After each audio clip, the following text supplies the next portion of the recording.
हो रहा है ना अब? Yes sir. चलो। हाँ, क्या क्या बता रहे थे लास्ट क्लास में, बोलो। पीरियोडिक टेबल पढ़ रहे थे ना हम लोग? Yes sir. पीरियोडिक टेबल का आज सेकंड लेक्चर है। चलो, लास्ट क्लास में इंट्रोडक्शन वाला पार्ट हम लोग कर रहे थे, हिस्ट्री ऑफ पीरियोडिक टेबल ये सब पढ़ चुके थे। और क्या हुआ था लास्ट क्लास में? IPUC IPUC name sir. IUPAC nomenclature. Yes sir. चलो,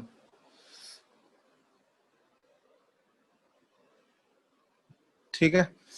अब यहाँ ध्यान दो, आईयूपीएसी नोमेनक्लेचर वो 100 से ऊपर वाला जो था ना, उसका हम लोग कर चुके थे। अब यहाँ पे हम लोग क्या करेंगे? प्रेडिक्शन ऑफ, ठीक है, जो है कोई भी एलिमेंट अगर तुमको दिया होगा पीरियोडिक टेबल का, कोई भी एलिमेंट, ये हम लोग देख चुके हैं, ठीक है, कि मॉडर्न पीरियोडिक टेबल में टोटल एलिमेंट्स को अरेंज कितने ग्रुप्स और कितने पीरियड्स में किया गया है। टोटल ग्रुप्स कितने हैं? 18 ग्रुप्स, और पीरियड्स टोटल 7 है। 7 उसमें दो अलग से रिप्रेजेंट किया जाता है, दो लाइन अलग से बनाया गया है नीचे, जो कि मेन बॉडी में इंक्लूड नहीं किया गया है। एक लेंथेनाइड्स होता है और एक एक्टिनाइड्स है ना।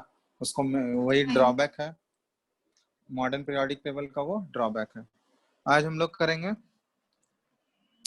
जो मेन पार्ट है, उसमें आगे बढ़ रहे हैं हम लोग, ठीक है। वो सब तो बेसिक था।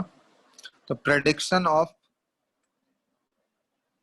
Period, group and block of elements, ठीक है। कोई भी एलिमेंट अगर तुमको दिया होगा तो उसका ये तीनों चीज प्रेडिक्ट करना है कि वो कौन से पीरियड का एलिमेंट है, कौन से ब्लॉक का एलिमेंट है और कौन से ग्रुप का एलिमेंट है। तो ब्लॉक्स अगर बोले तो टोटल एलिमेंट्स जो होते हैं, सारे जितने भी पीरियोडिक टेबल में एलिमेंट्स हैं, वो टोटल 4 ब्लॉक्स में क्लासिफाइड है। ब्लॉक्स टोटल क्या होता है? 4 ब्लॉक्स हैं। कौन कौन से ब्लॉक तो होते हैं? डार्क पेन यूज करिए ना।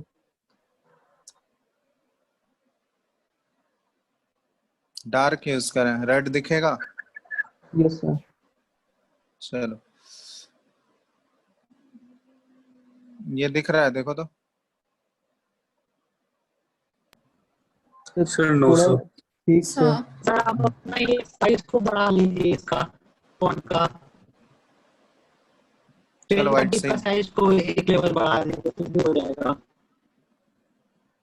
वाइट दिख रहा है ना?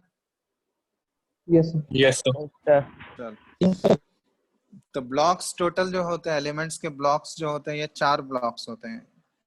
एक एस ब्लॉक होता है, पी ब्लॉक होता है, ठीक है, और डी ब्लॉक है। ये 4 सबसेल के बेसिस पे है, और लास्ट एफ ब्लॉक एलिमेंट है। तो ये टोटल 4 ब्लॉक्स होते हैं, क्योंकि 4 सबसेल है, हम लोग पढ़ चुके हैं एसपीडीएफ, उसी के अकॉर्डिंग टोटल 4 ब्लॉक्स बनते हैं। तो ब्लॉक अगर हमको पता करना है, तो ब्लॉक पता करने के लिए सबसे पहले हम लोग क्या करते हैं कि हम लोग इलेक्ट्रॉनिक कॉन्फ़िगरेशन लिखते हैं, ठीक है। किसी भी एलिमेंट का अगर तुमको दिया हुआ है, उसका ब्लॉक अगर पता करना है हमको, तो सबसे पहले क्या करोगे? Right the electronic configuration of the element. तो यही प्रोसेस है कि तुमको इलेक्ट्रॉनिक कॉन्फ़िगरेशन पहले लिखने आना चाहिए उसका, ठीक है। तो राइट द इलेक्ट्रॉनिक कॉन्फ़िगरेशन, ठीक है, ऑफ द एलिमेंट। उस एलिमेंट का, जिस एलिमेंट का तुमको पता करना है ब्लॉक, सबसे पहले उसका इलेक्ट्रॉनिक कॉन्फ़िगरेशन लिख लिया, और उसके बाद हमको लास्ट इलेक्ट्रॉन देखना है, ठीक है। अगर last electron, if the last electron goes to s subshell, अगर लास्ट इलेक्ट्रॉन उसका एस सबसेल में अगर होगा, ठीक है, लास्ट वाला जो इस ऑर्डर में लिखेंगे हम लोग, उस ऑर्डर में देखोगे अगर लास्ट वाला इलेक्ट्रॉन जो है वो अगर एस सबसेल में गया तो एस ब्लॉक हो गया। अगर लास्ट इलेक्ट्रॉन जो है पी सबसेल में गया, सिंपल है, लास्ट इलेक्ट्रॉन अगर पी सबसेल में गया तो वो पी ब्लॉक हो गया। लास्ट इलेक्ट्रॉन अगर डी सबसेल में गया तो वो क्या हो जाएगा? डी ब्लॉक हो जाएगा। और लास्ट इलेक्ट्रॉन अगर एफ सबसेल में जाएगा तो वो एफ ब्लॉक हो गया। समझ में आ गया? तो ब्लॉक प्रेडिक्ट करने के लिए बहुत ही सिंपल तरीका है, इलेक्ट्रॉनिक कॉन्फ़िगरेशन लिखो और लास्ट इलेक्ट्रॉन कहाँ पे जा रहा है वो देखना है हमको बस। तो ये ब्लॉक्स ऐसे प्रेडिक्ट करते हैं हम लोग। तो टोटल 4 ब्लॉक्स होते हैं एस ब्लॉक। एस ब्लॉक में मेनली क्या आएगा, देखो ग्रुप नंबर बता देते हैं। एस ब्लॉक जो होता है वो मेनली क्या होता है, फर्स्ट मेनली क्या, एस ब्लॉक में 2 ही ग्रुप आते हैं पीरियोडिक टेबल के। कौन कौन से 2 ग्रुप आते हैं बताओ? Sir 1 and 2। पहला वाला दूसरा वाला। हाँ, ग्रुप फर्स्ट एंड सेकंड। पहला वाला अल्कली मेटल होता है, उसका नेम अल्कली मेटल ग्रुप। दूसरे वाले को बोलते हैं alkaline earth metal. S block में वो 2 ग्रुप्स आएंगे।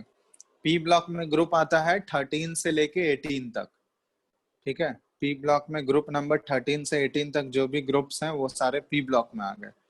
डी ब्लॉक में आ जाएगा ग्रुप नंबर 3 से लेके 12 तक, बीच वाला जो ग्रुप होता है, ठीक है। तो पीरियोडिक टेबल में देखोगे जो बीच वाला ग्रुप नंबर 3 से 12 तक का जो एलिमेंट्स है वो डी ब्लॉक हो गया। और एफ ब्लॉक वो लास्ट में जो 2 सीरीज होता है ना, एक लेंथेनॉइड सीरीज और एक्टिनॉइड सीरीज, तो वो दोनों सीरीज जो आता है वो किस ब्लॉक में आ गया, एफ ब्लॉक,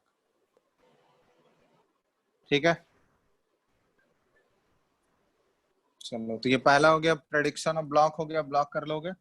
दूसरा करते हैं हम लोग प्रेडिक्शन ऑफ, ये फर्स्ट था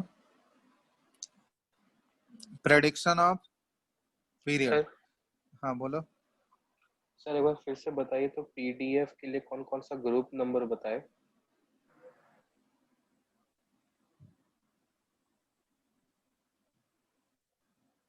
पी के लिए कौन सा ग्रुप हो जाएगा, 3 से 12 है ना, Yes, सॉरी sir. 3 से 12 Yes. 3 से 12 हो गया डी ब्लॉक। पी ब्लॉक जो एक्सट्रीम एकदम राइट हैंड साइड में होगा, तो एक्सट्रीम राइट हैंड साइड में ग्रुप नंबर कहां से आ जाएगा, 13 से लेके 18 तक, वो पी ब्लॉक हो गया, ठीक है। ग्रुप नंबर 13 से 18 वो पी ब्लॉक हो गया। ग्रुप नंबर 1 और 2 एस ब्लॉक हो गया, और ग्रुप नंबर 3 से 12 तक वो डी ब्लॉक हो गया। और Sir, एफ F? ब्लॉक किस, एफ ब्लॉक हम लोग जो लास्ट में पीरियोडिक टेबल में एंड में जो 2 सीरीज दिखते हैं ना, लेंथेनॉइड Yes, sir. सीरीज और एक्टिनॉइड Yes. सीरीज, वो एफ ब्लॉक हो गया, ठीक है। Yes. चलो नेक्स्ट हमको करना है प्रेडिक्शन ऑफ पीरियड। कोई भी एलिमेंट अगर दिया होगा तो उसका पीरियड हम लोग कैसे निकालेंगे। तो सबसे पहले इसका प्रोसेस है कि इलेक्ट्रॉनिक कॉन्फ़िगरेशन तो तुमको सारे में लिखना होगा। तो write the electronic configuration of the element. Element का इलेक्ट्रॉनिक कॉन्फ़िगरेशन लिखोगे, फिर उसके बाद हम लोग क्या करते हैं, find the maximum value of the principal quantum number, ठीक है। तो उसका क्या करना है, देखो पहले इलेक्ट्रॉनिक कॉन्फ़िगरेशन लिखोगे और मैक्सिमम वैल्यू निकालना है तुमको प्रिंसिपल क्वांटम नंबर का क्या है, तो वही उसका पीरियड हो जाएगा। जैसे मान लो तुमको कैल्शियम का पीरियड और ब्लॉक डिसाइड करना है, बताओ तो कौन से पीरियड का एलिमेंट होगा और कौन से ब्लॉक का एलिमेंट होगा कैल्शियम। एटॉमिक नंबर सर है एस इसका ब्लॉक। 20, ठीक है। एस ब्लॉक और पीरियड कौन सा होगा बताओ। सर पीरियड तो 4। सर 4। तो क्या बोले हैं, सबसे पहले इलेक्ट्रॉनिक कॉन्फ़िगरेशन तो तुमको लिखना ही है। इलेक्ट्रॉनिक कॉन्फ़िगरेशन लिख लो इसका 1s2 2s2 2p6 3s2 3p6 और 4s2। अब देखो लास्ट इलेक्ट्रॉन इसका कौन से सेल में जा रहा है, कौन से सब सेल में, एस सब सेल में, तो ये एस ब्लॉक हो गया। इसमें और maximum value principal quantum number का क्या है, ग्रुप इन सब में से maximum value principal quantum number का क्या आ गया, 4 हो गया ना। Yes sir. तो ये पीरियड कौन सा हो जाएगा, फोर्थ पीरियड हो गया। Got it. तो पीरियड ऐसे ही निकालते हैं हम लोग, ठीक है। किसी भी एलिमेंट का पीरियड निकालना है, उसका इलेक्ट्रॉनिक कॉन्फ़िगरेशन लिखो, जो मैक्सिमम वैल्यू आएगा प्रिंसिपल क्वांटम नंबर का वही उसका पीरियड हो जाएगा। थर्ड हम लोग कर रहे हैं प्रेडिक्शन ऑफ ग्रुप, ठीक है। Prediction of group,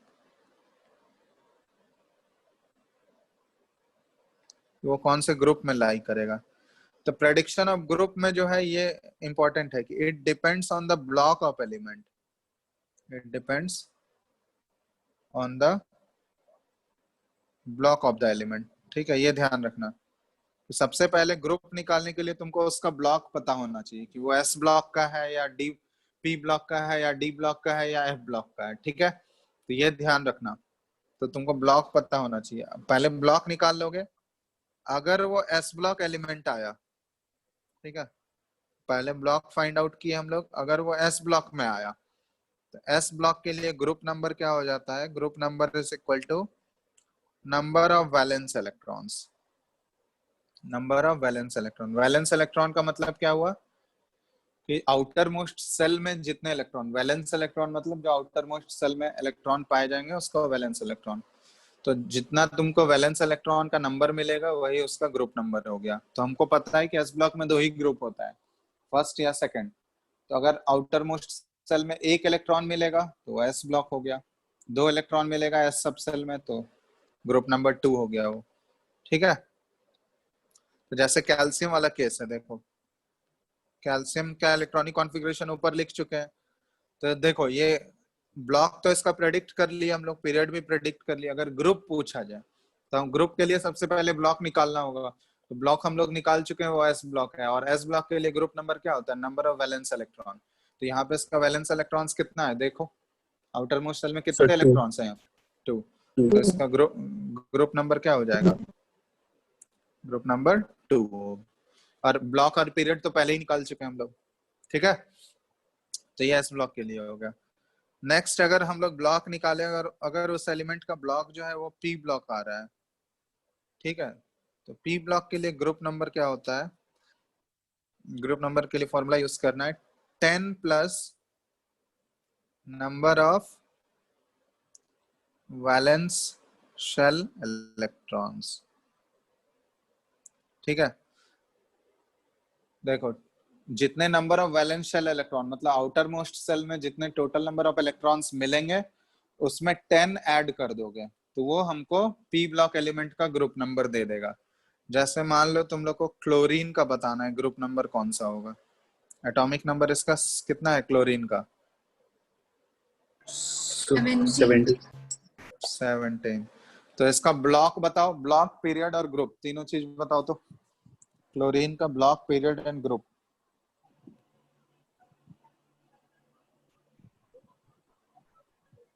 So period 3, group 17 and block P.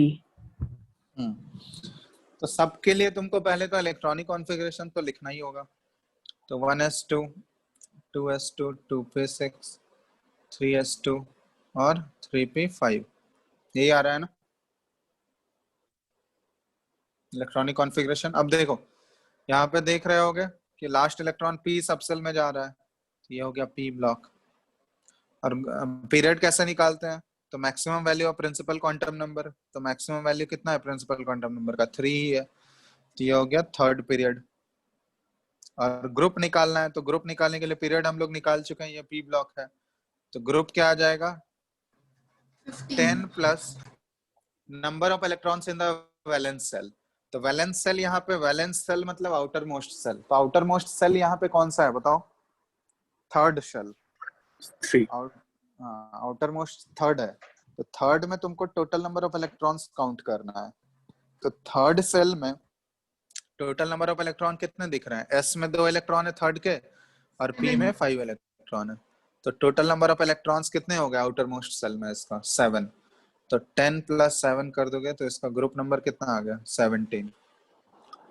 यहाँ ध्यान देना सिर्फ पी को ही आउटर मोस्ट मत अज्यूम कर लेना, आउटर मोस्ट सेल हम लोग बोल रहे हैं। तो सेल मतलब आउटर मोस्ट सेल थर्ड वाला सेल है, तो उसमें टोटल जितने भी सब सेल होंगे सबका इलेक्ट्रॉन्स तुमको काउंट करना है।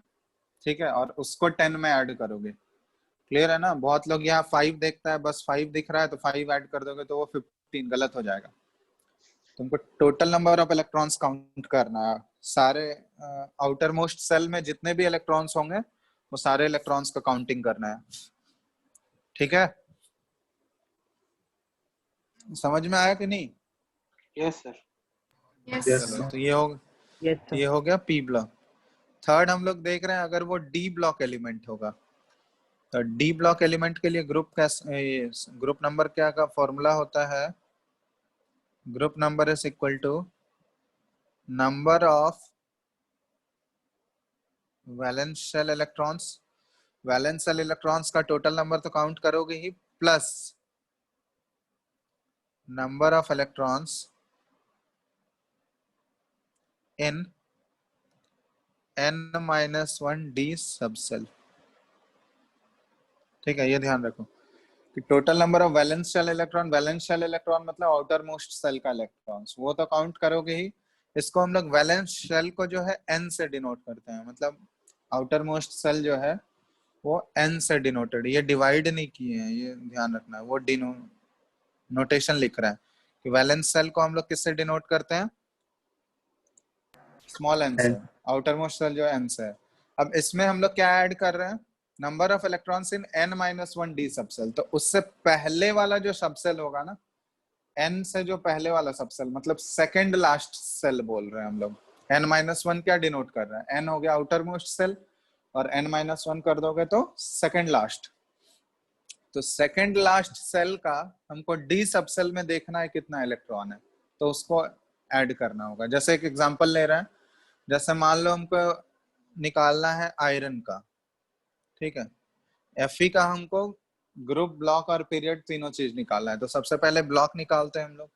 तो कॉन्फ़िगरेशन लिखेंगे इसका 1s2 2s2 2p6 3s2 3p6 4s2 और 3d6, यही होगा इसका इलेक्ट्रॉनिक कॉन्फ़िगरेशन। 26 है तो, है ना।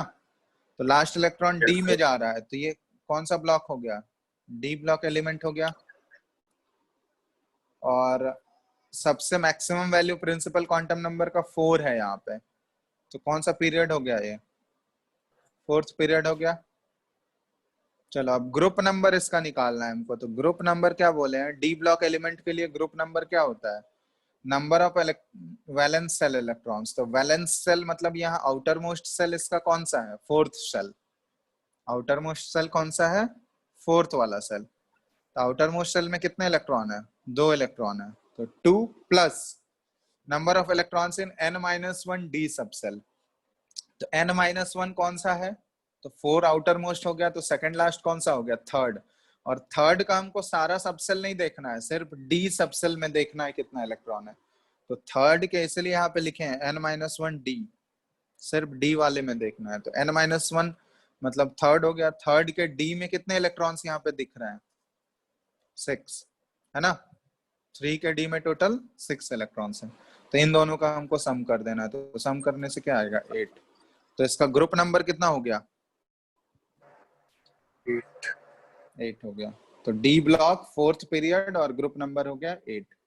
तो अगर किसी भी एलिमेंट का तुमको ऐसे निकालने दे देगा, किसी भी एलिमेंट का अगर तुमको ग्रुप, ब्लॉक और पीरियड प्रेडिक्ट करना है, तो ये हम लोग तरीका यूज कर सकते हैं।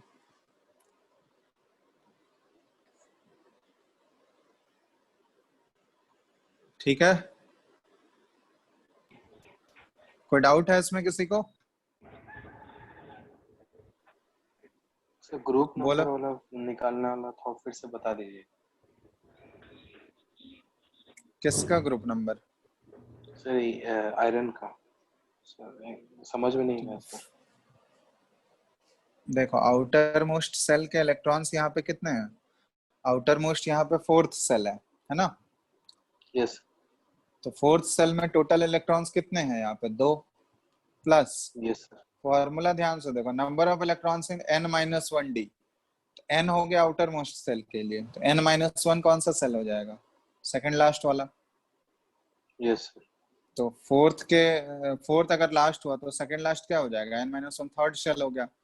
थर्ड का हमको सिर्फ डी सबसेल देखना है, तो थर्ड के डी सबसेल में कितने इलेक्ट्रॉन्स दिख रहे हैं, 6। तो इन्हीं दोनों को सम कर देना है बस। तो 2 + 6 आ गया, तो 8 हो गया। तो जितना समेशन करने से आएगा वही उसका ग्रुप नंबर हो गया।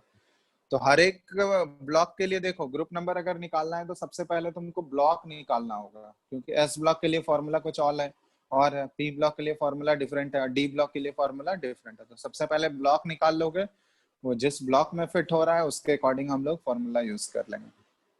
ठीक है, अब ब्लॉक निकालने के लिए तुमको इलेक्ट्रॉनिक कॉन्फ़िगरेशन तो लिखना ही होगा। चलो अब नेक्स्ट एक बच गया एफ ब्लॉक एलिमेंट। तो एफ ब्लॉक एलिमेंट के लिए ग्रुप निकालने का जरूरत है नहीं। ये जो है एफ ब्लॉक एलिमेंट, ये जो है ग्रुप नंबर क्या होता है इसका 3 होता है। थर्ड ग्रुप में ये बिलोंग करते हैं। ठीक है, थर्ड ग्रुप। सारे एफ ब्लॉक एलिमेंट जो है कौन से ग्रुप में बिलोंग करते हैं? थर्ड।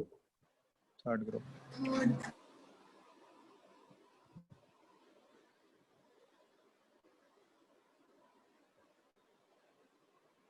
चलो तो जैसे एक क्वेश्चन दे रहा है तुम लोग को, ये सिल्वर का तुम लोग ग्रुप ब्लॉक और पीरियड बताओ जल्दी।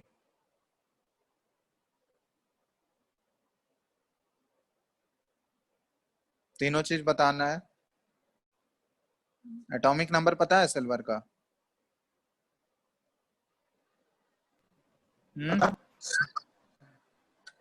नहीं सर। 47।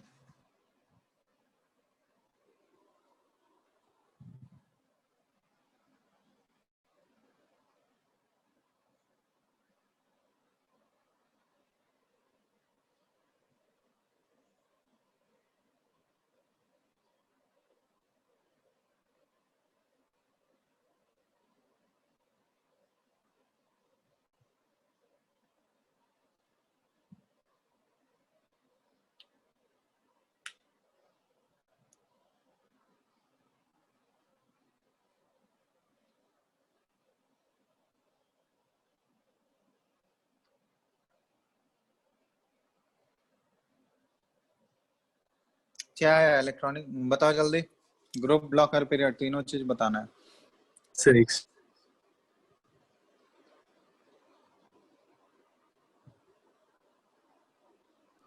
सब पीरियड 5 आया, ग्रुप डी आया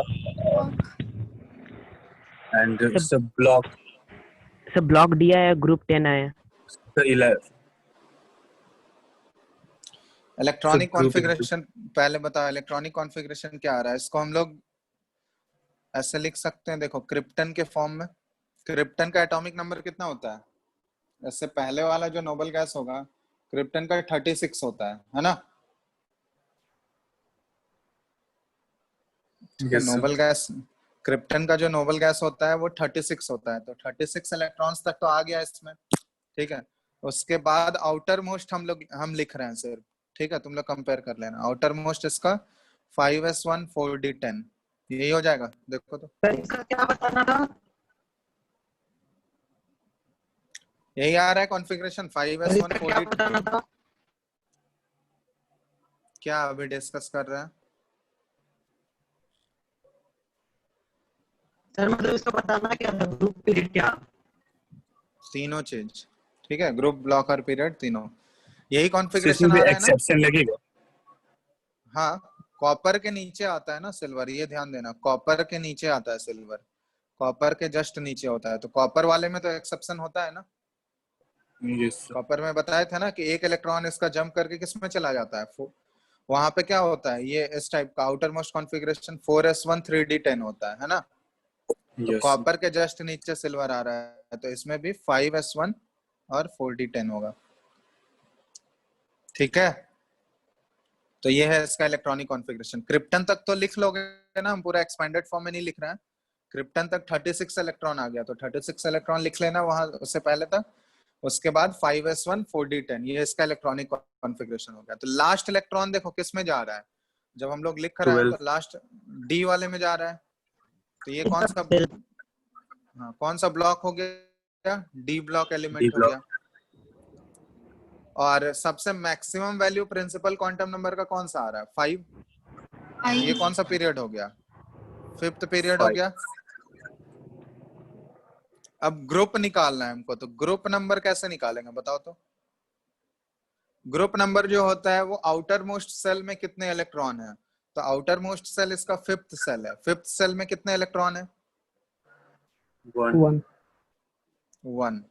उसके बाद सेकंड लास्ट के डी वाले सबसेल में कितना इलेक्ट्रॉन है? तो सेकंड लास्ट के डी सबसेल में कितना इलेक्ट्रॉन है? 10 10। तो 10 + 1 ग्रुप नंबर क्या हो गया इसका? 11। समझ में आया? तो ब्लॉक हो गया डी ब्लॉक, Yes. पीरियड हो गया 5th period, and group number हो गया 11।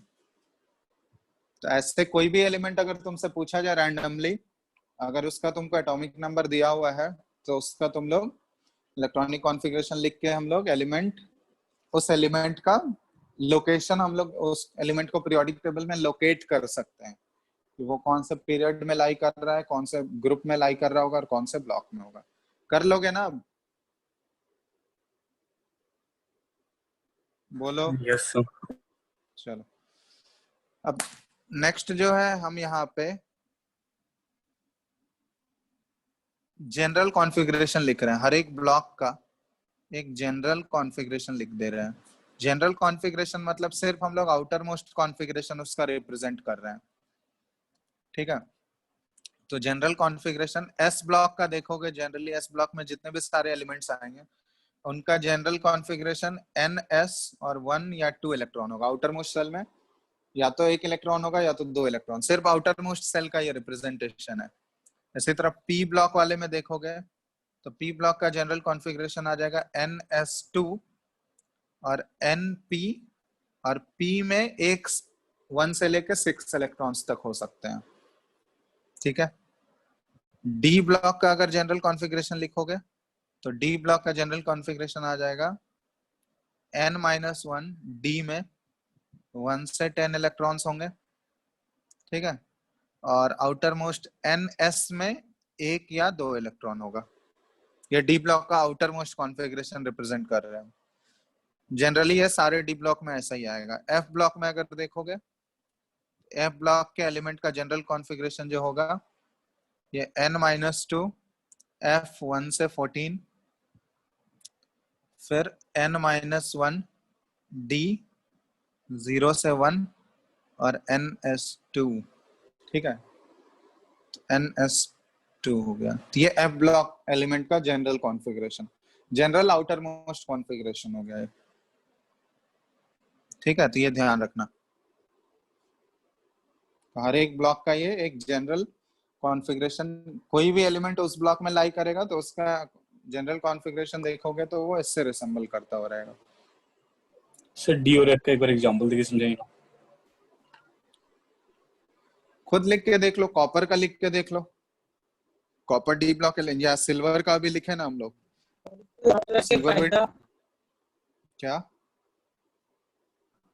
इसको याद रख के फायदा,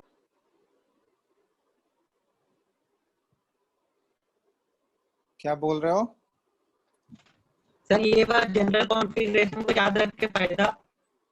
फायदा यही कि क्वेश्चन पूछा जाता है, ठीक है? किस टाइप से? हाँ, इससे रिलेटेड जनरल कॉन्फ़िगरेशन से रिलेटेड तुमसे क्वेश्चन भी पूछा गया, 1-2 बार पूछा भी गया, ठीक है? तो ये ध्यान रखना, जस्ट ये पैटर्न है, मतलब हर एक एलिमेंट को ये सेटिस्फाई करेगा, सारे एलिमेंट। जैसे अभी सिल्वर का हम लोग लिखे कॉन्फ़िगरेशन, तो देखो सिल्वर का आउटर मोस्ट कॉन्फ़िगरेशन देखो, इससे रिसेंबल कर रहा है कि नहीं?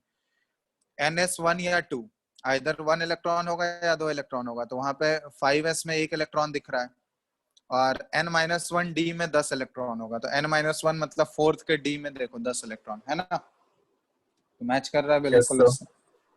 तो यही जनरल कॉन्फ़िगरेशन मतलब वो सारे एलिमेंट को रिप्रेजेंट कर रहा है, उस ब्लॉक में जितने भी सारे एलिमेंट होंगे उसका कॉन्फ़िगरेशन इसके कॉरेस्पॉन्डिंग होगा, ठीक है?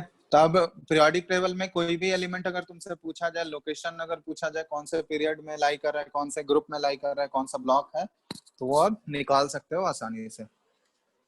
कर लोगे ना? अब कोई डाउट तो नहीं है किसी को?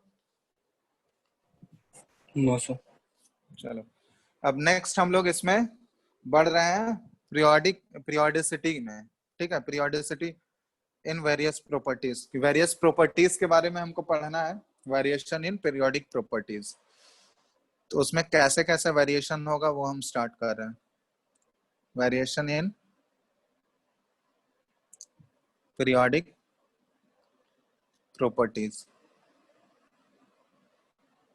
कौन कौन से पीरियोडिक प्रॉपर्टीज के बारे में हम लोग को पढ़ना है?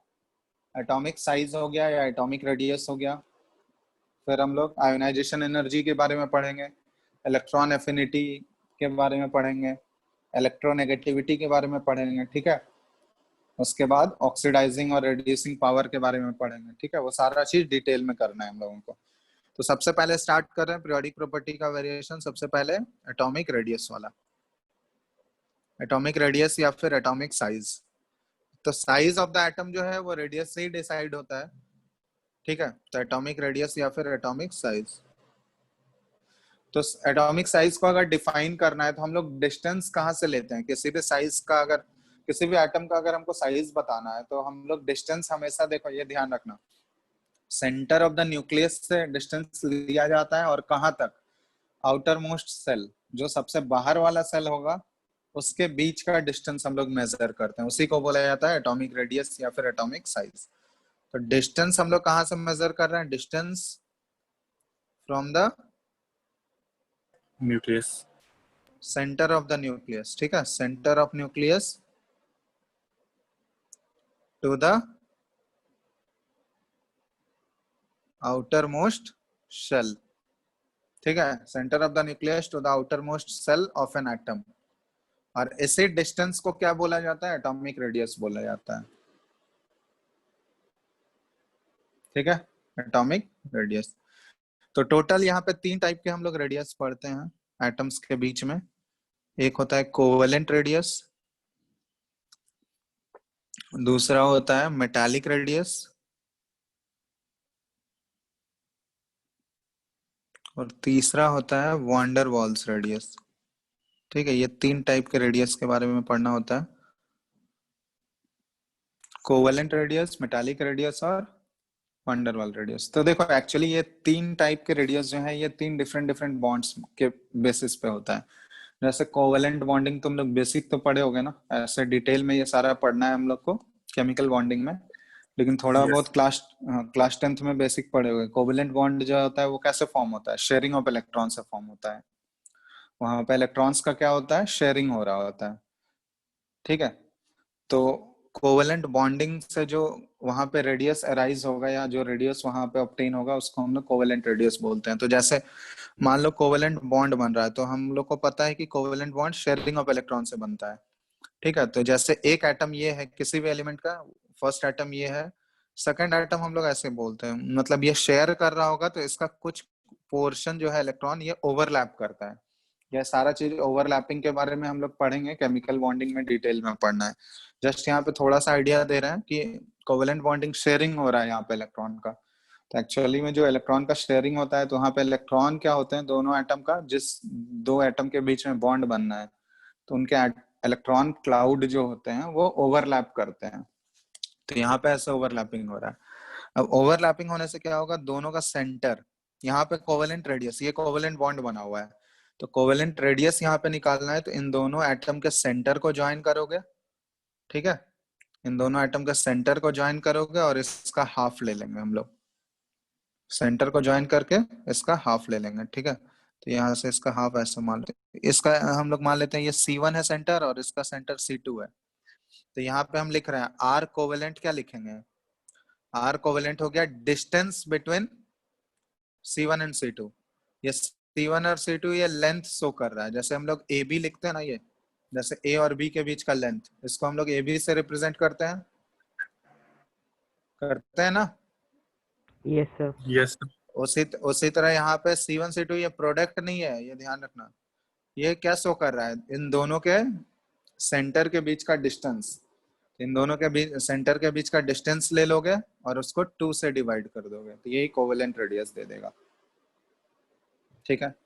मेटालिक रेडियस अब हमको अगर निकालना है तो मेटालिक में देखो, मेटल में पढ़े होगे कि मेटल के केस में क्या होता है कि मेटल जनरली सॉलिड होता है, सॉलिड के फॉर्म में।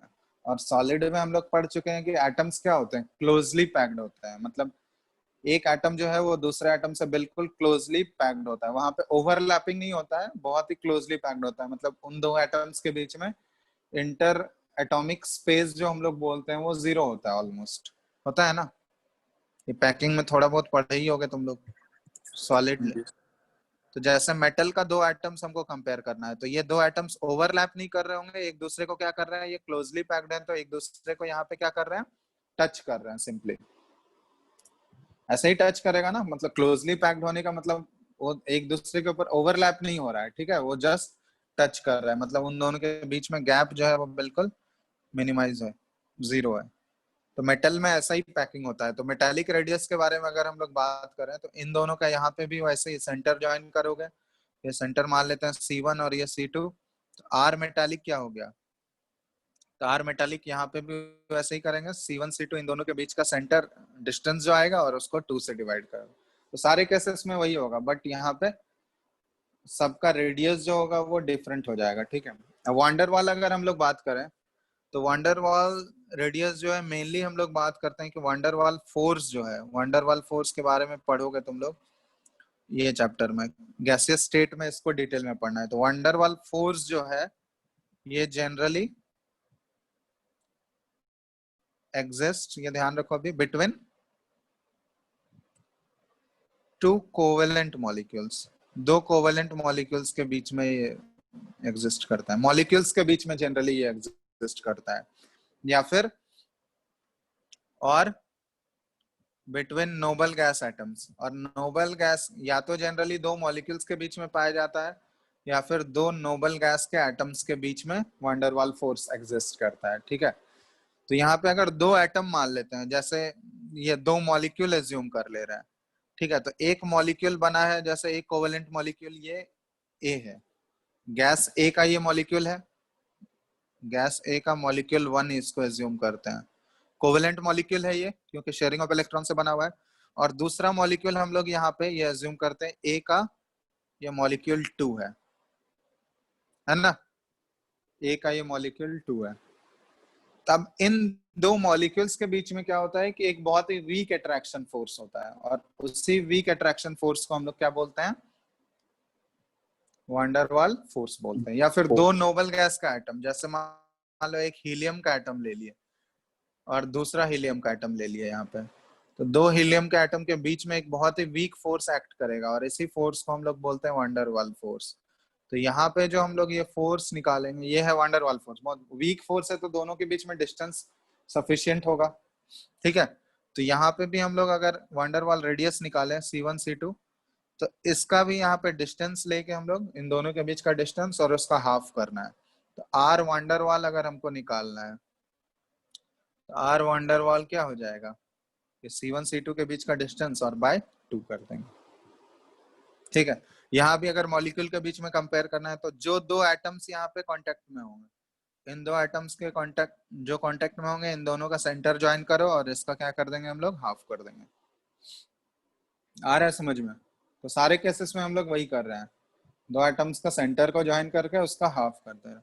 अब ये तीन टाइप के रेडियस होते हैं, मतलब एटॉमिक रेडियस में न्यूट्रल एटम की अगर हम लोग बात कर रहे हैं तो उसमें ये तीन टाइप के रेडियस बनते हैं, एक कोवेलेंट होता है, एक मेटालिक होता है और तीसरा वांडरवाल रेडियस होता है।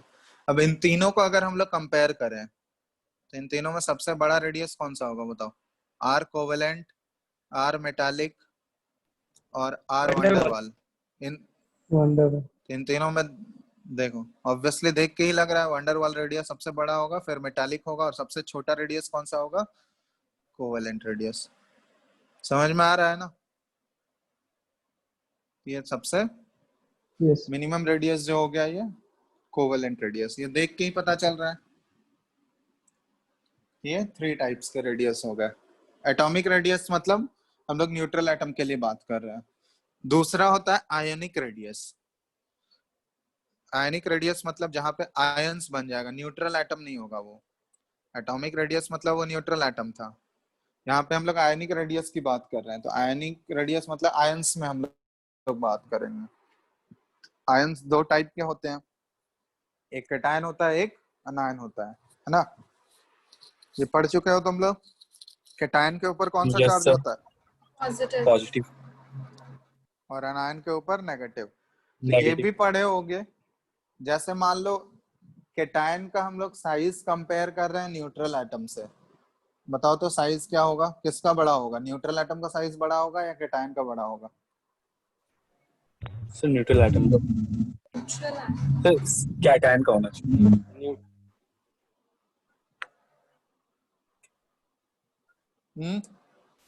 कैटायन का सर। कैटायन का, चलो यहाँ देखते हैं। मान लो हम लोग बात करें सोडियम का न्यूट्रल एटम है, ठीक है, ये न्यूट्रल एटम है और Na+ ये केटायन है इसका, तो इन दोनों में साइज किसका ग्रेटर होगा? तो ये ध्यान रखना, हमेशा जो होता है केटायन का साइज जो होता है उसके पेरेंट एटम से, पेरेंट एटम मतलब उसका जो न्यूट्रल एटम होगा उससे हमेशा ये छोटा होता है, ठीक है। तो यहाँ पे हम लोग ये स्टेटमेंट लिखते हैं कि एक cation is always smaller in size than its parent atom। इसको एक्सप्लेन कर सकता है कोई, क्यों होता है ऐसा? आयन दो और एनायन के केस आयन में उल्टा इलेक्ट्रॉन होगा। केटायन देखो, सर, केटायन कैसे केटायन फॉर्म में होता है? हाँ सर बोलो। इलेक्ट्रॉन लूज कर हाँ, So electron force of loose होता है attraction तो क्या between, होगा? so so तो जैसे दोनों के यहाँ पे बीच में देखो, इसको यहाँ पे इसका डेटा अवेलेबल है, ठीक है। यहाँ पे Na का जो होता है न्यूट्रल एटम Na का में 3 शेल्स होता है। हाँ ठीक है, वो देखेंगे हम लोग। तो बता रहे हैं पहले, तो यहाँ डेटा अवेलेबल है, यहाँ खुद देख लो। Na का जो एटॉमिक रेडियस होता है ये 186 पिकोमीटर है, जबकि Na+ अगर एक इलेक्ट्रॉन इससे निकल गया तो इसका देखो चेंज होके ये हो जाता है 95 पिकोमीटर। तो देख रहे हो ना कितना ज्यादा डिफरेंस है। so हाँ बोलो। so so force of attraction तो सर Na+ में कम लग रहा, तो उसमें सिंक क्यों कर जा रहा? पहला चीज देखो, यहाँ पे हम लोग ये डिस्कस करेंगे कि एटॉमिक रेडियस जो होता है वो दो फैक्टर पे डिपेंड करता है। चलो यहाँ पे ये क्लियर हो गया ना, ये बात समझ में आ गया यहाँ पे। बस ये फैक्ट अभी ध्यान रखो, इसको हम लोग डिस्कस करते हैं आगे। तो ये केटायन का रेडियस जो होता है हमेशा उसके पेरेंट एटम से छोटा होगा, और एनायन के केस में क्या होता है, जैसे एनायन हम ये केटायन के केस में हम लोग बात कर रहे थे, दूसरा हम लोग एनायन के केस में ले रहे हैं। एनायन में क्या होता है देखो, जैसे एक F ले रहे हैं हम लोग, तो F न्यूट्रल एटम की अगर हम लोग बात कर रहे हैं तो इसका भी डेटा अवेलेबल है। इसका साइज जो होता है ये 64 पिकोमीटर है, लेकिन यही अगर F- ले लोगे, एक इलेक्ट्रॉन इसमें ऐड हो गया, तो इसका साइज बढ़ के हो जाता है 136 पिकोमीटर। तो देख रहे हो ना कितना ज्यादा डिफरेंस है यहाँ पे। तो अगर हम लोग स्टेटमेंट लिखें तो यहाँ पे हमेशा ये करेक्ट है कि एनायन जो होगा, anion is always bigger in size या लार्जर इन साइज, ऐसे लिख लो। Anion is always larger in size than parent atom. किससे? Than its neutral atom. Parent atom, ठीक है। उसके पेरेंट एटम से हमेशा ये एनायन का साइज उसके पेरेंट एटम से हमेशा ग्रेटर होगा, केटायन का साइज उसके पेरेंट एटम से हमेशा स्मॉलर होगा। ये चीज हम लोग समझते हैं आगे कि एटॉमिक रेडियस जो है वो कौन कौन सा है, इसको एक्सप्लेन करते हैं रीजन ऐसा क्यों होता है। ये बात समझ में आ गया सबको? ये ध्यान रखना है, ठीक है। ये पहले भी पढ़े होगे तुम लोग, क्लास 10th में पढ़े हो ना ये? बोलो हाँ या नहीं। Yes sir. हाँ चलो, अब रीजन देखो, इसमें हम लोग रीजन देखेंगे क्या एक्चुअली ऐसा क्यों हो रहा है। तो यहाँ पे देखो, इसके लिए तुमको जानना होगा कि एटॉमिक रेडियस जो है कौन कौन से फैक्टर पे डिपेंड करता है। फैक्टर्स अफेक्टिंग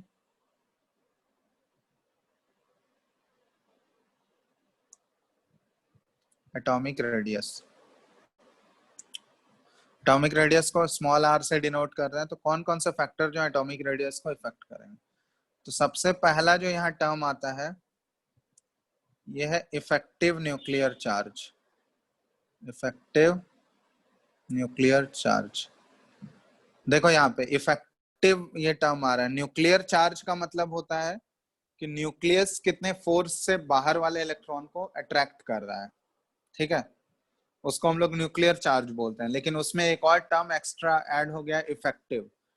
तो इफेक्टिव हम लोग तब यूज करेंगे जब हम लोग इलेक्ट्रॉनिक रिपल्सन भी कंसिडर कर रहे होंगे, क्योंकि देखो ऑब्वियसली वहां पे न्यूक्लियस के अंदर पॉजिटिव चार्ज है और आउटर मोस्ट सेल में जो इलेक्ट्रॉन्स प्रेजेंट है उसके अंदर नेगेटिव चार्ज है।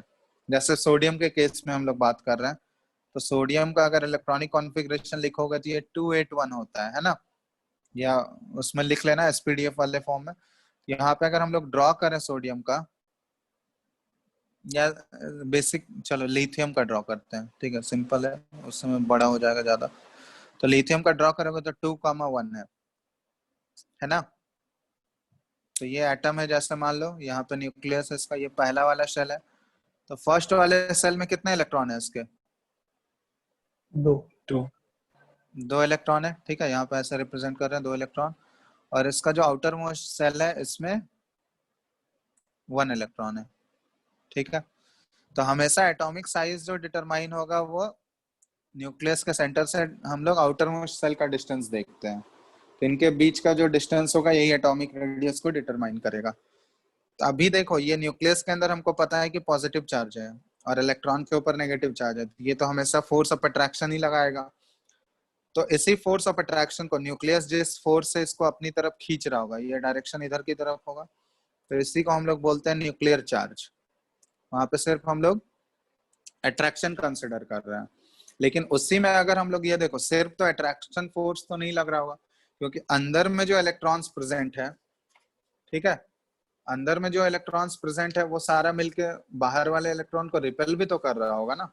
रिपल्सन तो एक्सक्लूड नहीं कर सकते हम लोग, क्योंकि सारे इलेक्ट्रॉन्स के ऊपर नेगेटिव चार्ज ही है। तो सेम चार्ज अगर प्रेजेंट होगा कहीं भी, तो सेम चार्ज के बीच में रिपल्सन भी तो होता है ना। तो यहाँ पे अपोजिट चार्ज ऑब्वियसली न्यूक्लियस के अंदर पॉजिटिव है, ये अट्रैक्ट कर रहा होगा, but at the same time अंदर वाले इलेक्ट्रॉन्स जो है ये सारे मिलके बाहर वाले इलेक्ट्रॉन को क्या कर रहा होगा? रिपेल कर रहा होगा, बाहर की तरफ ये फोर्स लगा रहा होगा, रिपल्सन फोर्स लग रहा होगा ना। तो जब हम लोग यस सर। न्यूक्लियस का अट्रैक्शन फोर्स और इलेक्ट्रॉन का रिपल्सन फोर्स दोनों कंसिडर करेंगे, तो इसीलिए यहाँ पे जब रिपल्सन भी कंसिडर करोगे तो यहाँ पे इफेक्टिव आ जाता है टर्म, ठीक है। तो इसको हम लोग Z इफेक्टिव ऐसे डिनोट करते हैं।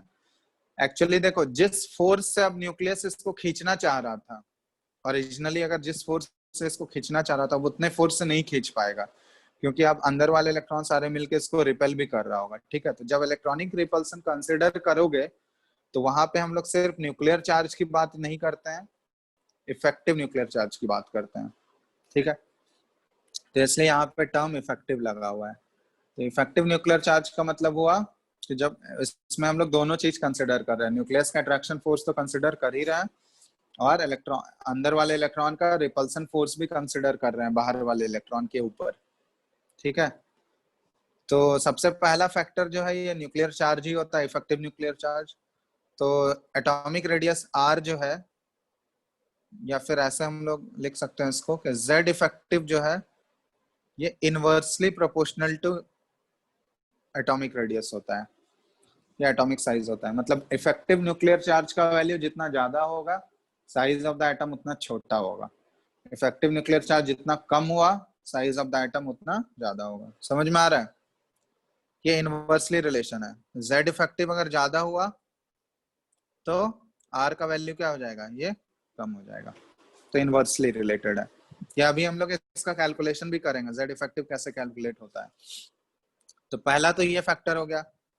दूसरा फैक्टर होता है नंबर ऑफ शेल्स, कि जितना ज्यादा नंबर ऑफ शेल बढ़ेगा एटॉमिक रेडियस भी उतना ज्यादा होगा। तो ये डायरेक्टली प्रोपोर्शनल है, ये हम लोग देख भी चुके हैं।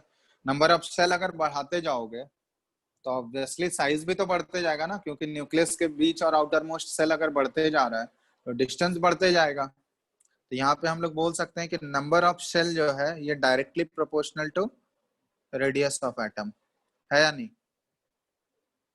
Yes sir. तो दूसरा फैक्टर ये हो गया। तीसरा फैक्टर जो होता है ये है स्क्रीनिंग फैक्टर, स्क्रीनिंग इफेक्ट, या फिर इसी को बोला जाता है शील्डिंग इफेक्ट, ठीक है। स्क्रीनिंग इफेक्ट या शील्डिंग इफेक्ट, इसका मतलब क्या हुआ? देखो ये एक्चुअली उसी से रिलेटेड है। इसको हम लोग ऐसे एक्सप्लेन करते हैं कि screening of electrons, the screening of outer electrons, ऐसे लिख लो। अरे, screening of outer electrons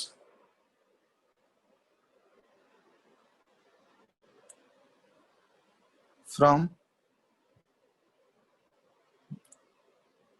the inner electrons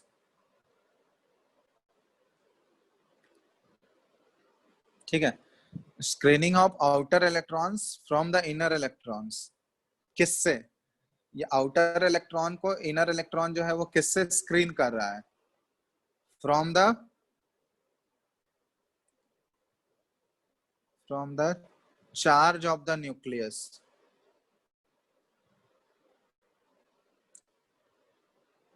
in an atom is called shielding effect। ठीक है, इसी को बोलते हैं हम लोग shielding effect। दोनों सेम चीज है, shielding या फिर screening effect। तो एक्चुअली यहाँ पे देखो ये क्या है, वही रिपल्सन वाला बात है। ठीक है, यहाँ पे वही चीज है कि न्यूक्लियस, देखो न्यूक्लियस क्या करेगा, बाहर वाले इलेक्ट्रॉन को अपनी तरफ खींचना चाहेगा। न्यूक्लियस देखो यहाँ पे ऐसे ड्रॉ कर रहे हैं कि यहाँ पे न्यूक्लियस है, पॉजिटिव चार्ज है, यहाँ पे बाहर वाला इलेक्ट्रॉन है। ठीक है, ये आउटर मोस्ट इलेक्ट्रॉन है। तो न्यूक्लियस क्या करेगा, इस इलेक्ट्रॉन को अपनी तरफ खींचना चाहेगा। ये F1 मान लेते हैं हम लोग। ठीक है, F1 फोर्स से ये अपनी तरफ इसको अट्रैक्ट कर रहा है। लेकिन अंदर में जो इलेक्ट्रॉन्स प्रेजेंट है, ठीक है, यहाँ पे मान लेते हैं ये इनर शेल है। तो इनर शेल में जो इलेक्ट्रॉन्स प्रेजेंट होंगे, ये सारे इलेक्ट्रॉन्स मिलके क्या करेंगे, इस बाहर वाले इलेक्ट्रॉन को न्यूक्लियस से अट्रैक्ट होने से बचाएंगे ना, क्योंकि ये सारा अंदर वाला इलेक्ट्रॉन मिलके क्या करेगा, एक फोर्स लगाएगा बाहर की डायरेक्शन में। समझ में आ रहा है? Yes sir. क्योंकि अंदर वाले जो सारे इलेक्ट्रॉन्स हैं उसके ऊपर नेगेटिव चार्ज है, तो वो सारा नेगेटिव चार्ज मिलके क्या करेगा, बाहर वाले इलेक्ट्रॉन को रिपेल करेगा ना। तो ये तो F1 फोर्स मान लेते हैं, ये अट्रैक्शन फोर्स लग रहा था, ये न्यूक्लियस की वजह से लग रहा था। लेकिन अंदर वाले इलेक्ट्रॉन्स सारे मिलके क्या करेंगे, बाहर वाले इलेक्ट्रॉन को रिपेल करेंगे, तो वो रिपल्सन फोर्स होता है। तो मान लेते हैं वो F2 फोर्स से उसको रिपेल कर रहा है। तो एक्चुअली यहाँ पे हम लोग क्या बोल सकते हैं कि ये अंदर वाला जो इलेक्ट्रॉन है, इनर शेल में जो इलेक्ट्रॉन्स प्रेजेंट होता है, वो एक्चुअली में क्या कर रहा है, बाहर वाले इलेक्ट्रॉन और न्यूक्लियस अंदर में जो है और आउटर मोस्ट शेल में जो इलेक्ट्रॉन है, उनके लिए एक शील्ड की तरह काम कर रहा है। शील्ड की तरह कैसे काम कर रहा है, क्योंकि न्यूक्लियस क्या करना चाह रहा है, बाहर वाले इलेक्ट्रॉन को अपनी तरफ खींचना चाह रहा है, लेकिन अंदर वाले सारे इलेक्ट्रॉन्स क्या कर रहे हैं, उसको बाहर की तरफ पुल कर रहे हैं, मतलब अपोजिट डायरेक्शन में फोर्स लगा रहे हैं। मतलब उसको अट्रैक्ट, न्यूक्लियस की तरफ अट्रैक्ट होने से क्या कर रहे हैं, उसको शील्ड कर रहे हैं या बचा रहे हैं। यही हो रहा है ना, बोलो। Yes sir. Yes sir. ठीक है, तो इसी इफेक्ट को कि जो आउटर मोस्ट इलेक्ट्रॉन को जो है वो न्यूक्लियस से जो शील्ड कर देता है, कौन शील्ड करता है, एक शील्ड की तरह बीच में काम कर रहा है। कौन बीच में शील्ड की तरह काम कर रहा है, इनर मोस्ट इलेक्ट्रॉन। ठीक है, वो न्यूक्लियस और आउटर मोस्ट इलेक्ट्रॉन के बीच में एक शील्ड की तरह काम कर रहा है। तो इसी इफेक्ट को हम लोग क्या बोलते हैं, शील्डिंग इफेक्ट बोलते हैं या फिर स्क्रीनिंग इफेक्ट बोलते हैं। समझ में आ रहा है? तो इसका मतलब ये हुआ कि अगर अंदर वाले इलेक्ट्रॉन्स, ठीक है, जो अंदर वाले इनर शेल में जो इलेक्ट्रॉन्स प्रेजेंट है, अगर उनका शील्डिंग इफेक्टिव है, शील्डिंग अगर इफेक्टिव है, तो इसका मतलब क्या हुआ, जैसे यहाँ पे लिख रहा है कि वो अच्छे से शील्ड कर पा रहा है। शील्डिंग अगर इफेक्टिव है तो बताओ तो एटॉमिक रेडियस बढ़ेगा या घटेगा? बढ़ेगा। यहाँ पे देखो, इसको हम लोग ऐसे लिख सकते हैं कि अगर शील्डिंग इफेक्टिव है तो यहाँ पे हम लोग लिख सकते हैं कि the attraction force, shielding effective होने का मतलब force of nucleus on the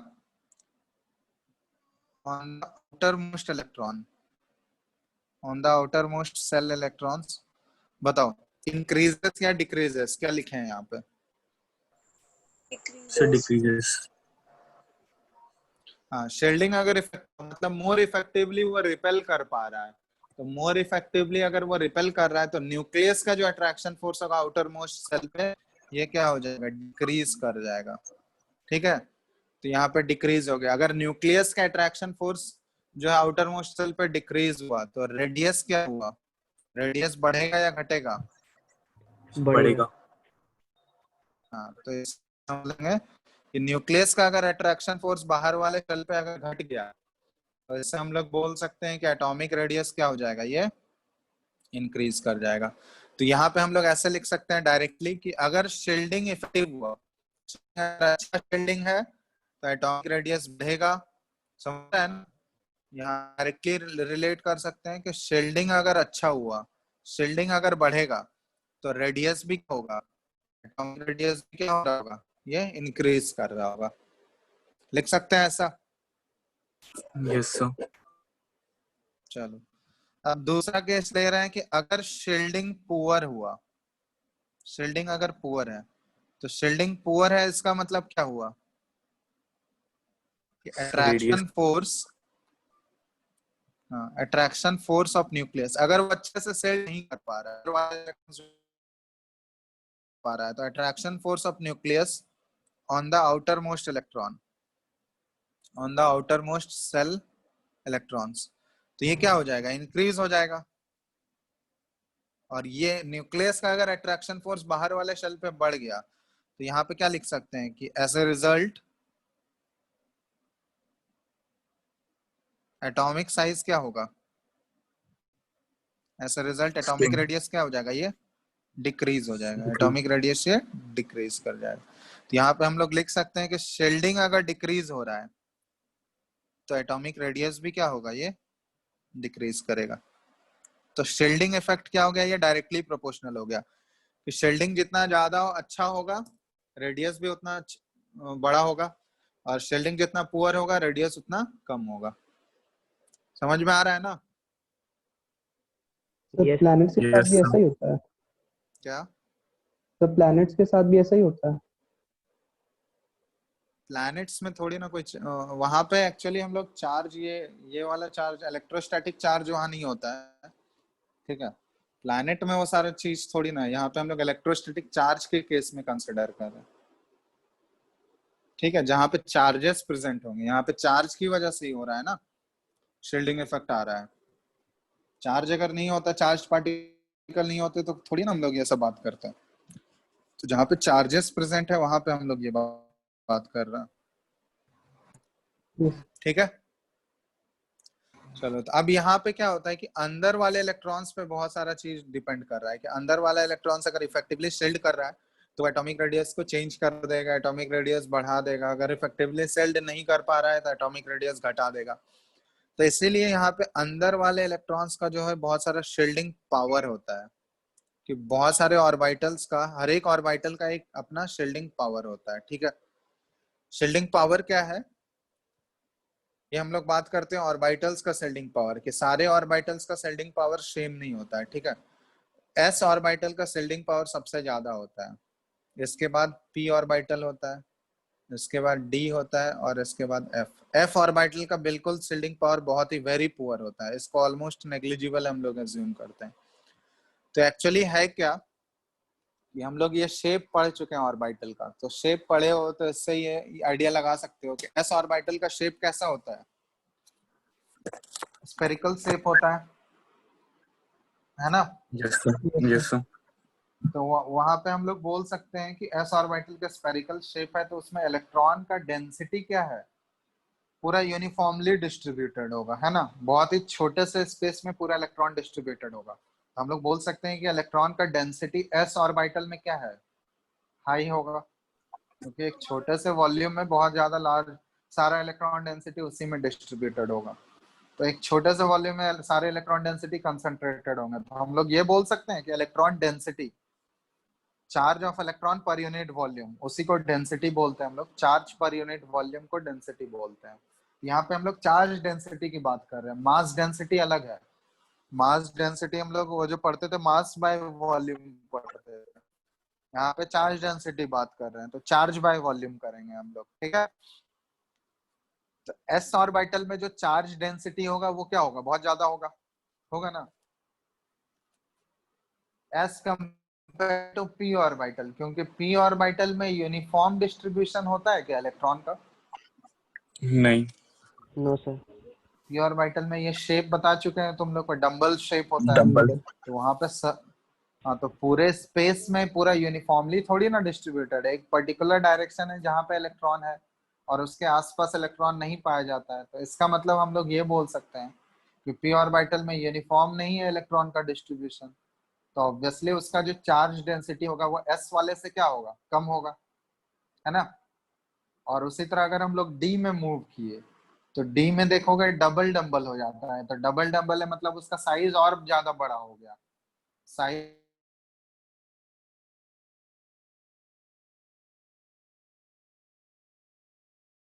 hello. d का। तो साइज बड़ा हो जाने की वजह से क्या होगा, वॉल्यूम बढ़ जाएगा, तो वॉल्यूम बढ़ने से क्या होगा, ओवरऑल चार्ज डेंसिटी क्या हो जाएगा, वो कम हो जाएगा। और F में जब जाते हैं, रुक गया है। क्या बोल रहे हो? स्क्रीन नहीं आ रहा। रुक गया है। हाँ ठीक है, अभी दिख रहा है ना? नहीं, ठीक है, स्क्रीन पे वैसा कुछ लिख नहीं रहा, चलो देखो, एक मिनट रुको।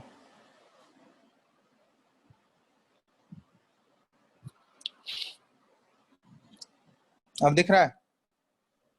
Yes sir. Yes sir. चलो, तो यहाँ पे वही बता रहे थे कि एस और शेप हम लोग डिस्कस कर चुके हैं ऑलरेडी, ठीक है। तो यहाँ पे ध्यान देना कि एस ऑर्बिटल में हम लोग देख चुके हैं यूनिफॉर्म डिस्ट्रीब्यूशन है, इसलिए एस ऑर्बिटल का चार्ज डेंसिटी क्या होगा, सबसे मैक्सिमम होगा। चार्ज डेंसिटी की अगर हम लोग बात करें तो चार्ज डेंसिटी किसका सबसे मैक्सिमम होगा, एस ऑर्बिटल का सबसे मैक्सिमम होगा, क्योंकि इसमें इलेक्ट्रॉन्स जो है बहुत ही छोटे से वॉल्यूम में कंसेंट्रेटेड होता है। तो चार्ज डेंसिटी एस ऑर्बिटल का हम लोग बोल सकते हैं ये मैक्सिमम है। तो चार्ज डेंसिटी अगर मैक्सिमम होगा तो ऑब्वियसली वो क्या होगा कि वो बाहर वाले इलेक्ट्रॉन को अच्छे से रिपेल कर सकता है। जितना ज्यादा चार्ज उसके अंदर कंसंट्रेटेड होगा उतना ज्यादा वो फोर्स लगा सकता है बाहर वाले इलेक्ट्रॉन पे। जितना चार्ज डेंसिटी कम होते जाएगा उतना फोर्स बाहर वाले इलेक्ट्रॉन पे क्या होते जाएगा, वो कम होते जाएगा ना। तो यस इसलिए सर। यहाँ पे हम लोग शील्डिंग पावर की बात करते हैं। तो सबसे ज्यादा जो इलेक्ट्रॉन डेंसिटी है कंसंट्रेटेड वो एस ऑर्बिटल में है, इसलिए एस ऑर्बिटल का शील्डिंग पावर जो होता है वो सबसे ज्यादा होता है। उसके बाद पी ऑर्बिटल, उसके बाद डी ऑर्बिटल आता है, और सबसे पुअर शील्डिंग जो होता है वो एफ का होता है। क्योंकि एफ का शेप तो हम लोग पढ़ते भी नहीं है, वो सिलेबस में नहीं है। वो बहुत ही हाईली कॉम्प्लेक्स शेप होता है और बहुत ही डिफ्यूज होता है, मतलब बहुत ज्यादा वॉल्यूम में स्प्रेड होगा। तो वहां पे ऑब्वियसली अगर चार्ज डेंसिटी की बात करेंगे तो वो सबसे लीस्ट होगा। तो इसलिए एफ के ऑर्बिटल का अगर शील्डिंग पावर कंसिडर करोगे तो वो बहुत ही पुअर होगा, नेग्लिजिबल एज्यूम कर लेते हैं उसको। डी का भी पुअर ही होता है लेकिन एफ से थोड़ा सा वो स्ट्रॉन्ग है। तो सबसे स्ट्रॉन्ग जो शील्डिंग पावर होगा वो सबसे ज्यादा रिपेल कौन करेगा, एस में अगर इलेक्ट्रॉन प्रेजेंट होगा, इनर इलेक्ट्रॉन अगर एस में होगा, उसके बाद पी, उसके बाद डी, और सबसे पुअर एफ में। सर ठीक है, बोलो। सर ये जो factor affecting the atomic radius है इसमें सबसे ज्यादा इंपॉर्टेंट कौन सा जो ज्यादा डिटरमाइन करता है? इम्पोर्टेंट कुछ नहीं है, वो सारा अलग अलग केस में हम लोग देखेंगे, तीनों का एप्लीकेशन आता है, ठीक है, तीनों इक्वली इम्पोर्टेंट है। सर सोडियम का वो जो एग्जांपल था ना आयन वाला, सर एक बार क्लियर नहीं हुआ सर। हाँ, तो उसको एक्सप्लेन करेंगे अभी हम उसको, ये अभी जब z इफेक्टिव का वैल्यू कैलकुलेट करने सिखाएंगे, ठीक है, तो उससे क्लियर हो जाएगा।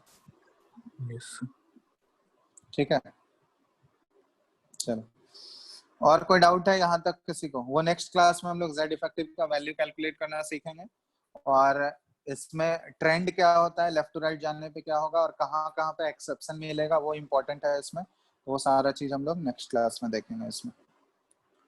ठीक है, तो आज बस, आज के लिए इतना ही रहने देते हैं। किसी को डाउट है यहाँ तक, बोलो। यहाँ तक अगर किसी को कोई भी पूछना हो कुछ तो पूछ लो, नहीं तो फिर आगे नेक्स्ट क्लास में करेंगे। बोलो। सर अभी 20 मिनट बाकी है। क्या? अभी 20 मिनट बाकी है। एक 20 टॉपिक और मिनट? पढ़ाई देंगे आप। 20 मिनट कहाँ बाकी है? कितने बजे तक क्लास होता है? 4:50 तक होता है ना? नहीं, शायद 5 तक होता है, तो 5 बजे तक चल रहा है।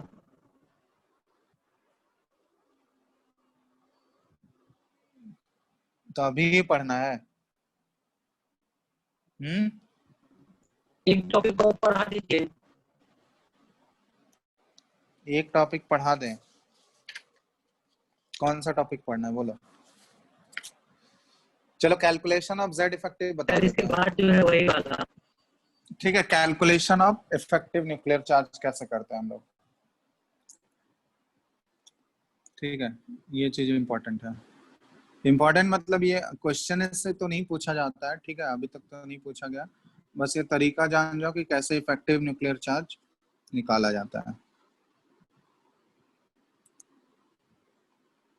ठीक है, जेड इफेक्टिव का वैल्यू कैसे कैलकुलेट करते हैं। तो इसका जो फॉर्मूला होता है ना Z effective, that is equal to Z minus sigma होता है।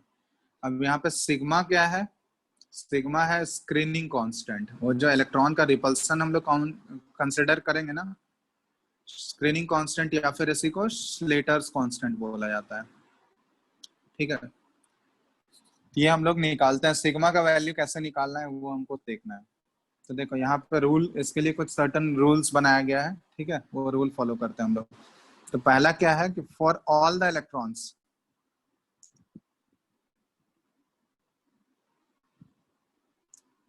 For all the electrons belonging to ns या np ऑर्बिटल, ठीक है, ns या np orbital, sigma is equal to 0.35 each, but for 1s sigma is equal to 0.3 each. ठीक है, अगर ये ns या np इन सभी ऑर्बिटल में, आउटर मोस्ट के s में या p में कोई ऑर्बिटल में अगर इलेक्ट्रॉन होगा तो उसका सिग्मा हमको कंसिडर करना है 0.35 ईच, बट अगर 1s में होगा तो उसके लिए 0.3 ईच। ये पहला रूल है। दूसरा है for electrons present in n-1 shell, तो इसके लिए सिग्मा लेना है 0.85 ईच, मतलब सेकंड लास्ट सेल में जो इलेक्ट्रॉन्स होगा उसके लिए सिग्मा 0.5।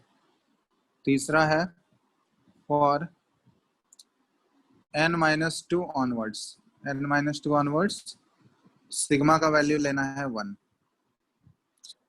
ठीक है, तो ये रूल ध्यान रखना है, ये रूल यूज करके ही हम लोग सिग्मा या जेड इफेक्टिव का वैल्यू कैलकुलेट करेंगे। ठीक है, तो जिस इलेक्ट्रॉन के लिए हम लोग सिग्मा निकालते हैं उसको हम लोग कंसिडर नहीं करते हैं, उसको छोड़ के हम लोग कैलकुलेट करते हैं। ठीक है, जैसे मान लो एक एग्जांपल तुम लोग को लेके बता रहे हैं, आवाज आ रहा है ना सबको? Yes sir. यस। ठीक है, तो यहाँ जेड इफेक्टिव जो है ये जेड माइनस सिग्मा है। तो जेड यहाँ पे क्या डिनोट कर रहा है, ये एटॉमिक नंबर डिनोट कर रहा है। जेड क्या डिनोट कर रहा है, एटॉमिक नंबर। और ये सिग्मा है, मतलब सिग्मा जो है इलेक्ट्रॉनिक रिपल्सन की वजह से आएगा। ठीक है, तो वो कितना से कम हो जाता है वही हम लोग देखना चाह रहे हैं, क्योंकि जिस फोर्स से वो खींचना चाह रहा था, मतलब जेड फोर्स, अगर ये इलेक्ट्रॉनिक रिपल्सन कंसिडर नहीं करते तो फिर तो वो जेड ही हो जाता, न्यूक्लियर चार्ज जेड फोर्स से ही वो खींचता। बट यहाँ पे इलेक्ट्रॉनिक रिपल्सन कंसिडर करेंगे तो वो जिस फोर्स से खींचना चाह रहा था उससे नहीं खींच पाएगा, वो कम हो जाएगा। तो जैसे मान लेते हैं हम लोग यहाँ पे सोडियम का निकाल रहे हैं, सोडियम का जो लास्ट इलेक्ट्रॉन है ना उसके लिए हम लोग कैलकुलेट कर रहे हैं। तो सोडियम के लास्ट इलेक्ट्रॉन के लिए कैलकुलेट कर रहे हैं जेड इफेक्टिव का वैल्यू कितना है। ठीक है, तो सोडियम का कॉन्फ़िगरेशन लिखो, कॉन्फ़िगरेशन लिखोगे 1s2 2s2 2p6 और 3s1 हो गया। तो इस लास्ट इलेक्ट्रॉन के लिए हम लोग आउटर मोस्ट इलेक्ट्रॉन के लिए जेड इफेक्टिव कैलकुलेट कर रहे हैं। ठीक है, तो जेड इफेक्टिव, तो पहले हम लोग सिग्मा निकाल लेते हैं। इसका सिग्मा क्या हो जाएगा, तो सिग्मा बोला गया कि for all the electrons belonging to NS और एनपी, मतलब जिस इलेक्ट्रॉन के लिए हम लोग निकालते हैं उसका कंसिडर नहीं करना है, उसको छोड़ के बाकी अदर इलेक्ट्रॉन्स के लिए निकालना है। तो यहाँ पे इसी इलेक्ट्रॉन के लिए निकाल रहे हैं तो इसको तो हमको कंसिडरेशन में नहीं रखना है। ठीक है, इसके अलावा, तो इसके अलावा देखो आउटर मोस्ट सेल में इसके अलावा और कोई भी इलेक्ट्रॉन है क्या? नहीं है सर। नहीं, तो इसमें तो पहला वाला रूल तो अप्लाई नहीं होगा इस केस में, क्योंकि आउटर मोस्ट एनएस या एनपी में तो कोई भी इलेक्ट्रॉन है ही नहीं, है क्या? चलो, तो फर्स्ट वाला रूल अप्लाई नहीं होगा। नेक्स्ट हम लोग सेकंड केस में, for electrons belonging to n-1 shell. n-1 shell कौन सा है यहाँ पे? Second shell. Sir second. तो इसके लिए क्या बोला गया है कि जितने इलेक्ट्रॉन्स यहाँ पे प्रेजेंट है इन सभी के लिए सिग्मा का वैल्यू कितना लेना है हमको, 0.85 लेना है। तो 0.85 ईच है, तो 0.85 into number of electron second shell में कितना है, 8 है, 6 प्लस 2 8, तो 0.5 इंटू 8 हो गया। Plus for n-2 onwards sigma का वैल्यू 1 लेना है, तो n-2 ऑनवर्ड, तो n-2 कौन सा हो गया यहाँ पे, ये n-2 में सिर्फ ऐसा आ गया ना, 1 का ऐसा आया। तो इसमें n-2 में कितने इलेक्ट्रॉन है, 2। अब इसके लिए सिग्मा का वैल्यू 1 लेना है, तो सिग्मा का वैल्यू हो गया 2 इंटू 1 1। तो यहाँ पे कैलकुलेट करोगे 0.85 इंटू 8 कितना आ जाएगा, ये आ गया 6.8, ठीक है। और प्लस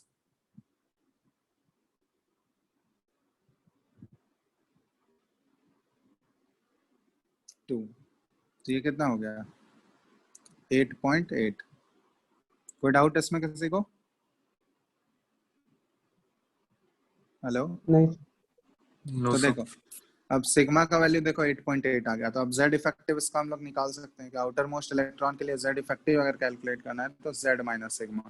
तो z होता है सोडियम का 11 और ये सिग्मा है 8.8। तो देखो ये ऑलमोस्ट 2.2 हो गया। तो देख रहे हो ना, ये अगर इलेक्ट्रॉनिक रिपल्सन हम लोग कंसिडर नहीं करते तब तो फिर ये 11 इलेक्ट्रॉन के पावर, सॉरी 11 प्रोटॉन के पावर से इसको खींचता, बट ये इलेक्ट्रॉनिक रिपल्सन कंसिडर होने की वजह से ये कम होके कितना आ गया 2.2।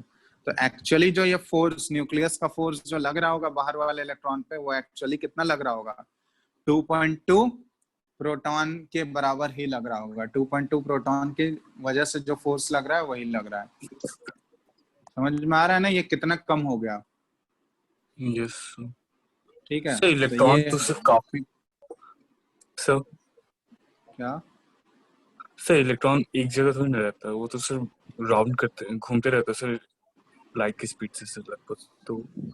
तो उससे क्या दिक्कत है? तो वो तो है ना, उसी स्पेस में है ना, उस स्पेस से थोड़ी ना बाहर निकल गया है। तो स्पेस में रहेगा तो ऑब्वियसली उसका इफेक्ट भी तो रहेगा, वहां घूमते रहेगा तो इट डजंट मैटर कि उसका इफेक्ट थोड़ी ना रिड्यूस हो जाएगा, रिपल्सिव इफेक्ट तो रहेगा ही उसका।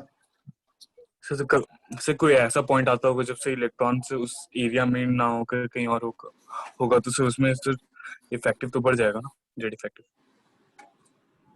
वो सारा चीज कंसिडर करके लिया गया है। मतलब इलेक्ट्रॉन अपना पोजीशन थोड़ी ना चेंज करते रहता, मतलब उसी स्पेस में वो घूमते रहेगा ना। समझ में आ रहा है? एक सर्टन स्पेस होगा जिसको ऑर्बिटल हम लोग बोलते हैं, ऑर्बिटल वाले स्पेस में ही वो घूमते रहेगा। तो एक फिक्स्ड वहां पे वो होता है, उसका बाउंड्री एक होता है, ठीक है, उसी में घूमेगा।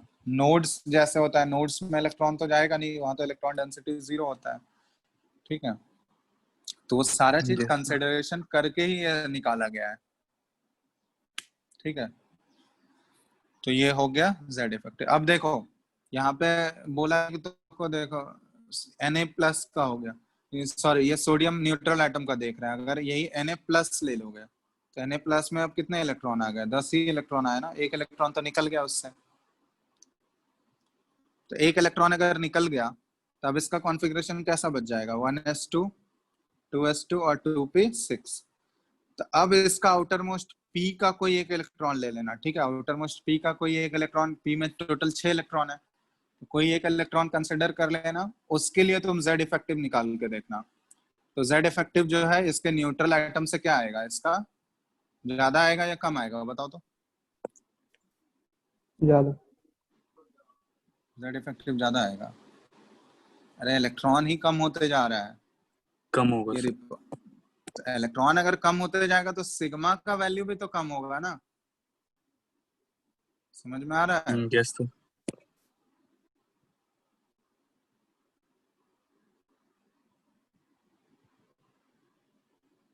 क्लियर है ना?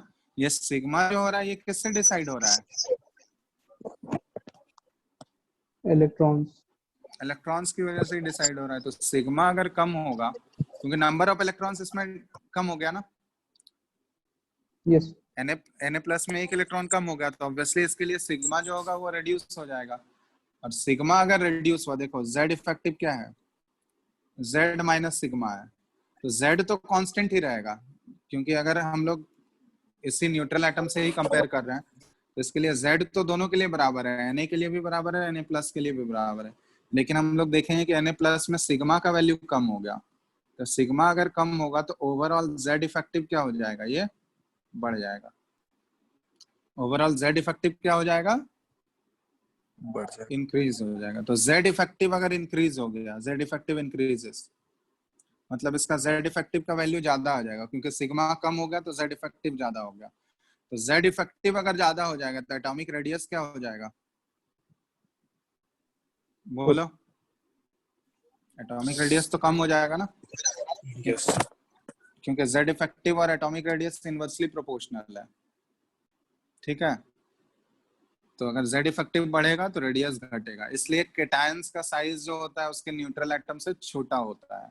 और एनायन के केस में देखोगे, एनायन के केस में क्या आएगा कि Z effective is equal to Z minus sigma. Anion में इलेक्ट्रॉन ऐड होता है, तो इलेक्ट्रॉन ऐड होने के बाद सिग्मा क्या हो जाएगा, बढ़ जाएगा। बढ़ गया। न्यूट्रल एटम से उसका सिग्मा अगर कंपेयर करेंगे तो उस केस में सिग्मा इंक्रीज हो जाएगा, और सिग्मा अगर इंक्रीज हो गया तो Z इफेक्टिव क्या हो जाएगा, वहां पे डिक्रीज हो जाएगा, ठीक है। उस केस में Z माइनस सिग्मा है, तो सिग्मा अगर इंक्रीज हुआ तो Z इफेक्टिव क्या हो जाएगा, ये डिक्रीज करेगा। तो Z इफेक्टिव अगर डिक्रीज हो गया तो रेडियस क्या हो जाएगा, ये इंक्रीज कर जाएगा। ये किस केस में, एनायंस के केस में, और ये है केटायंस के केस में। तो वही जो ऊपर हम बताए थे आयनिक रेडियस, कैटायनिक रेडियस और एनायनिक रेडियस, तो वो इससे ही एक्सप्लेन होता है, Z इफेक्टिव वाले वैल्यूज। अब क्लियर हो गया ना डाउट, यस यस। चलो और वहाँ पे ठीक है फिर। 3s1 वाला जो था उसमें भी यूज तो नहीं हुआ ना, क्या चीज, यहाँ पे जो आखिरी में Na में 3s1 है उसका इलेक्ट्रॉन का भी यूज ही नहीं ना। क्या बोल रहे हो, आवाज नहीं आ रहा है क्लियर। सर वहाँ पे जो आखिरी में 3s1 में जो इलेक्ट्रॉन है उसका तो यूज कहीं भी कैलकुलेशन में नहीं ना हुआ। एक मिनट रुको, आवाज तुम्हारा बोलो तो। सर वहाँ पे जो 3s1 वाला इलेक्ट्रॉन है उसका यूज तो हाँ? कहीं पे नहीं ना हुआ। नहीं, जिस इलेक्ट्रॉन के लिए हम लोग निकालते हैं उसको कंसिडर नहीं करोगे, ठीक है। उसके अलावा, क्योंकि ऑब्वियसली जिस इलेक्ट्रॉन के लिए निकाल रहे हैं वो खुद अपने को थोड़ी ना रिपेल करेगा, उसके अलावा बाकी अदर इलेक्ट्रॉन्स उसको मिलकर रिपेल करेंगे ना। कोई भी इलेक्ट्रॉन खुद को रिपेल करेगा क्या, नहीं नो। तो इसलिए जिस इलेक्ट्रॉन के लिए सर निकाल रहे हैं, अगर क्या हुआ, सर अगर 3s में 2 इलेक्ट्रॉन रहता तब उसमें क्या करते। तो दो इलेक्ट्रॉन रहता तो किसी एक इलेक्ट्रॉन के लिए निकालते हैं, तो वहां पे अब दूसरा वाला इलेक्ट्रॉन, उसके लिए भी तो इफेक्ट हमको कंसिडर करना पड़ता ना। तो जिस एक इलेक्ट्रॉन के लिए निकाल रहे हैं उस इलेक्ट्रॉन को एक्सक्लूड कर देना, उसके अलावा बाकी जितने भी इलेक्ट्रॉन्स हैं उन सबका इफेक्ट हमको कंसिडर करना है। तो उन सभी के लिए तो रूल बता ही गया है, ये सारा तीनों रूल, ठीक है। ठीक है ना, क्योंकि जिस इलेक्ट्रॉन के लिए निकाल रहे हैं वो खुद रिपेल नहीं करेगा अपने आप को, ठीक है। खुद थोड़ी ना कोई रिपेल करता है खुद को, ठीक है। चलो फिर आगे नेक्स्ट क्लास में हम लोग देखेंगे, एंड कर रहे हैं इसको। कोई डाउट नहीं है ना किसी को, नहीं सर। चलो ठीक है। Thank you sir.